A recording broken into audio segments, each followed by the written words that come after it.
Assalamualaikum warahmatullahi wabarakatuh. Halo guys, bertemu lagi bersama saya masih di Kita Film. Di video kali ini saya akan membahas alur cerita sebuah film action Cina yang berjudul The Demon Suppressors West Barbarian Beast.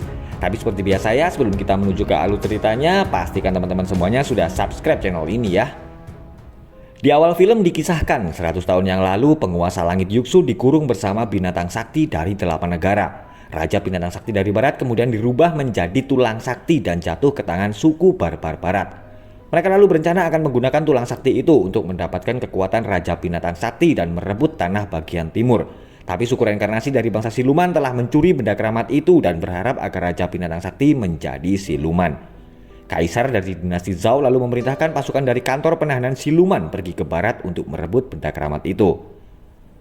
Seorang jenderal keturunan dari raja suku barbar yang bernama Cinu pergi ke tempat sekte reinkarnasi. Dia lalu bertemu dengan menteri nomor 2 dari sekte reinkarnasi yang bernama Gu Niantong. Cinu sangat berambisi ingin menjadi raja suku barbar. Konon raja suku barbar memiliki kekuatan dewa dan bisa berbicara dengan semua jenis hewan. Tapi Cinu tidak bisa menjadi raja karena dia belum memiliki kekuatan itu. Gu Niantong lalu berkata kalau dia bisa membantu Cinu untuk mendapatkan kekuatan raja binatang sakti dan menjadi raja dari suku barbar. Terlihat dua orang prajurit sedang naik perahu. Mereka adalah Xiao Zhen dan temannya yang bernama Wu Mao. Letnan Hua Wushang dari kantor penahanan siluman akan menyeleksi para prajurit terbaiknya untuk mengikuti ekspedisi ke barat dan bertempur melawan suku barbar. Dia kemudian berkata kalau prajurit yang bisa menahan panah penghancur siluman miliknya akan dianggap lolos dan ikut ekspedisi itu. Sebanyak 24 panji dari 4 kubu tapi tidak termasuk Panji Sang Petualang akan mengikuti seleksi itu. Seorang prajurit perempuan dari Panji Harimau Putih maju dan berkata siap mengikuti seleksi. Ternyata dia adalah adik dari Letnan Hua yang bernama Hua Wuchan. Tidak berapa lama Xiao Zhen dan Wu Mao akhirnya datang dan akan mengikuti seleksi. Mereka berdua juga berasal dari Panji Harimau Putih, yaitu Panji yang dikenal sebagai pasukan kecil. Wu Mao adalah seorang murid yang diusir dari sekte Gunung Yuxu. Dan Xiao Zhen berasal dari keluarga Xiao yang dianggap sebagai pengkhianat dinasti Zhao. Panah pertama Letnan Hua akhirnya meluncur, tapi Wuchan bisa menahannya dengan payung sakti miliknya. Tapi ternyata anak panah itu berputar dan kembali menyerang mereka. Wu Mao menggunakan ilmu sihir Yuxu untuk menahan panah itu. Mereka bertiga lalu bekerja sama untuk menghadapi Letnan Hua dan panah penghancur siluman.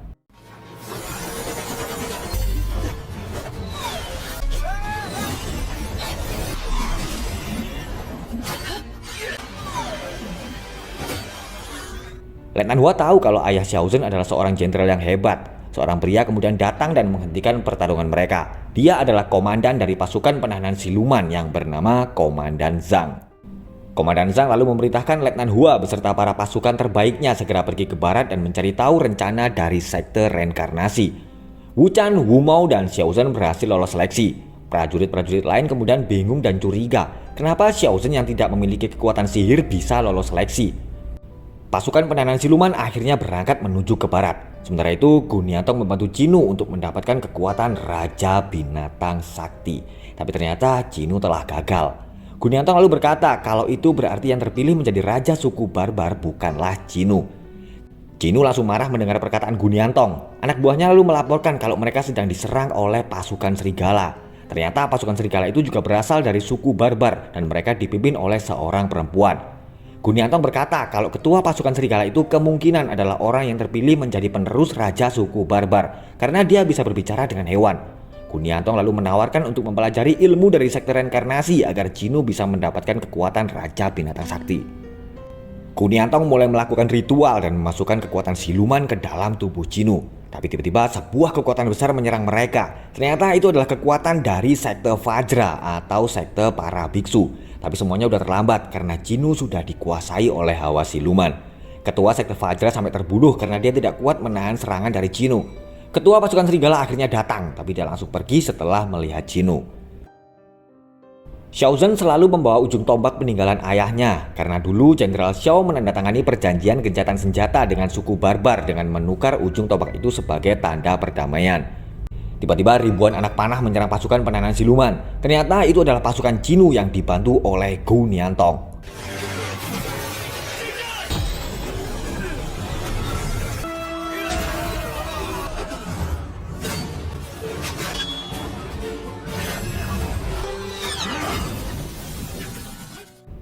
Qinu menggunakan kekuatannya untuk membangkitkan para pasukan yang mati. Letnan Hua memerintahkan Wu Chan dan Wu Mao untuk melindungi Xiao Zhen dan segera pergi dari situ. Xiao Zhen kemudian melihat Qinu sedang membawa pedang milik ayahnya.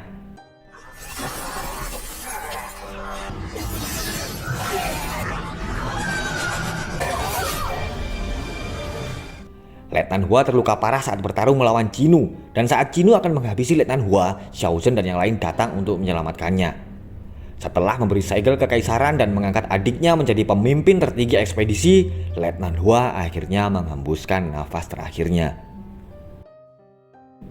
Qinu sedang bersama adik perempuannya yang bernama Ayimu, dan dia tidak tahu kalau adiknya sebenarnya adalah ketua dari pasukan serigala, dan dia sedang menyembunyikan seorang biksu muda dari sekte Vajra di bawah tempat tidurnya.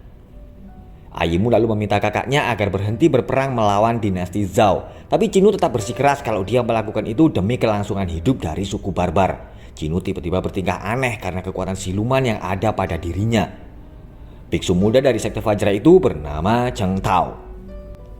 Xiao Zhen berkata kalau Qinu masih belum sepenuhnya mendapatkan kekuatan Raja Binatang Sakti dan mereka masih punya kesempatan untuk bisa mengalahkannya. Mereka bertiga bertekad akan menyelesaikan ekspedisi ke barat karena pasukan dari Komandan Zhang paling cepat akan tiba dalam waktu 30 hari lagi. Mereka bertiga kemudian bertemu dengan Ayimu dan Cheng Tao. Qinu bingung kenapa dirinya menjadi tidak terkendali. Ternyata Gunyantong telah mengubah Qinu menjadi siluman yang haus darah. Xiao Zhen menyatukan tombak perdamaian dan dia tahu kalau Ayimu adalah putri mendiang Raja Barbar yang berpihak pada kubu perdamaian. Ayimu berkata dulu ayahnya pernah bercerita kalau Jenderal Xiao adalah seorang jenderal terhormat dari dinasti Zhao. Sekarang mereka harus menyusup ke kota dan berusaha mencuri benda pusaka tulang sakti untuk bisa mengurung Raja Binatang Sakti. Cheng Tao dan Wu Mao pergi ke rumah hiburan untuk mencari informasi. Sementara itu Xiao Zhen dan Wu Chan sedang mengamati para penduduk yang menyumbangkan darah mereka untuk diminum oleh Qinu.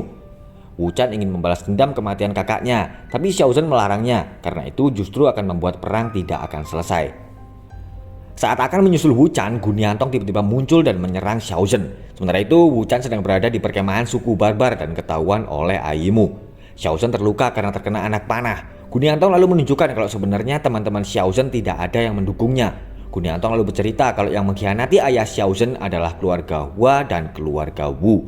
Mereka menuduh Jenderal Xiao telah mengabaikan perintah kaisar dan berdamai dengan suku barbar. Dan akibat laporan dari dua keluarga itu, Jenderal Xiao akhirnya dihukum mati. Dan kantor penahanan siluman sebenarnya hanya memperalat Xiao Zhen untuk menjebak Raja Binatang Sakti dan mengurungnya di dalam tubuh Xiao Zhen. Gunyantong kemudian membujuk Xiao Zhen agar mau bergabung dengan sektenya. Wu Mao dan Cheng Tao melihat Qinu sedang membawa benda keramat suku barbar. Wu Chan kemudian datang dan marah-marah karena dia melihat dua temannya sedang mabuk-mabukan. Aduh, kacau nih Wu Mao dan Cheng Tao.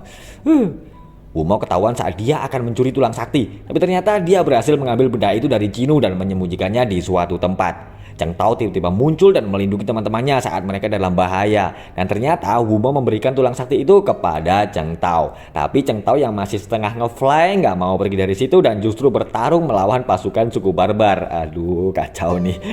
Qinu akhirnya turun tangan dan memukul Cheng Tao sampai pingsan.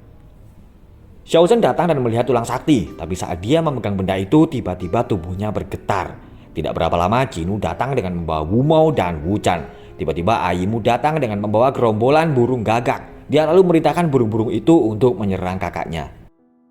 Ayimu bercerita kepada Wu Chan kalau sebenarnya banyak dari orang-orang suku barbar yang kelaparan dan menderita. Kakaknya kemudian pergi untuk meminta bantuan kepada Jenderal Xiao, tapi keluarga Hua justru menuduhnya sebagai penyusup. Dan sejak saat itu, Qinu memerintahkan suku barbar untuk kembali berperang melawan dinasti Zhao. Mereka berempat akan pergi membawa tulang sakti. Wu Chan berkata kalau Ayimu telah menyiapkan kuda dan perbekalan untuk mereka. Qinu akhirnya tahu kalau ketua dari pasukan serigala itu adalah adik kandungnya sendiri. Wu Chan meminta maaf kepada Xiao Zhen atas apa yang dilakukan oleh keluarganya dan dia kemudian segera mengobati luka Xiao Zhen. Mereka berempat akan menyegel tulang sakti dengan menggunakan darah karena sebelumnya benda itu telah diberi persembahan darah manusia. Tapi tiba-tiba benda itu masuk ke dalam tubuh Xiao Zhen. Ternyata Gunyantong telah berhasil merayunya agar mendapatkan kekuatan Raja Binatang Sakti. Xiao Zhen telah berubah menjadi makhluk haus darah dan menyerang teman-temannya. Saat Wu Mo sedang dalam bahaya, Cheng Tao segera memberi minum Xiao Zhen dengan darah kuda Yi. Dan akhirnya Xiao Zhen pun kembali sadar. Seorang prajurit dari suku barbar lalu datang dan berkata kalau Qin Nu telah menangkap putri Ayimu untuk dikorbankan agar dia bisa mendapatkan kekuatan binatang sakti. Xiao Zhen dan yang lain akhirnya menyadari kalau Ayimu sebenarnya adalah raja sebenarnya dari suku barbar. Demi kekuatan dan tahta, Jenderal Qin Nu rela akan mengorbankan adik kandungnya. Dia akan membunuh Ayimu dengan menggunakan pedang Jenderal Xiao. Sementara itu, Xiao Zhen dan yang lain sedang bersiap-siap untuk menyelamatkan putri Ayimu dengan menggunakan peralatan penyegelan siluman yang sudah disiapkan oleh Letnan Hua. Dan di dalam kotak itu ada nama Guan Chuang yang ternyata adalah nama asli Cheng Tao. Qin Nu akhirnya memulai ritual pengorbanan dan akan membunuh adiknya. Tapi usahanya gagal karena 4 prajurit dari kantor penahanan Zhao telah datang. Ceng-ceng. Mereka kemudian bertarung melawan Qin Nu dan pasukannya untuk menyelamatkan Tuan Putri Ayimu.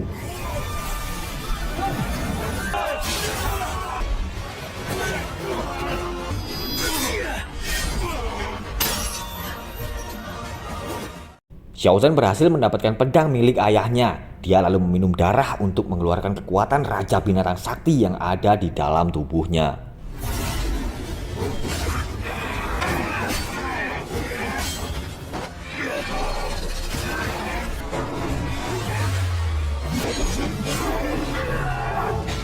Pasukan suku barbar mengepung Wu Chang dan yang lain. Tiba-tiba beberapa rakyat biasa dari suku barbar melindungi mereka. Putri Ayimu kemudian bersumpah atas nama Raja Suku Barbar kalau dia akan membebaskan rakyatnya dari penderitaan. Sementara itu, Xiao Zhen masih bertarung melawan Qin Nu yang sudah dikuasai siluman akibat sihir dari sekte reinkarnasi. Xiao Zhen akhirnya menggunakan pedang milik ayahnya dan mengeluarkan kekuatan besar Sang Raja Binatang Sakti.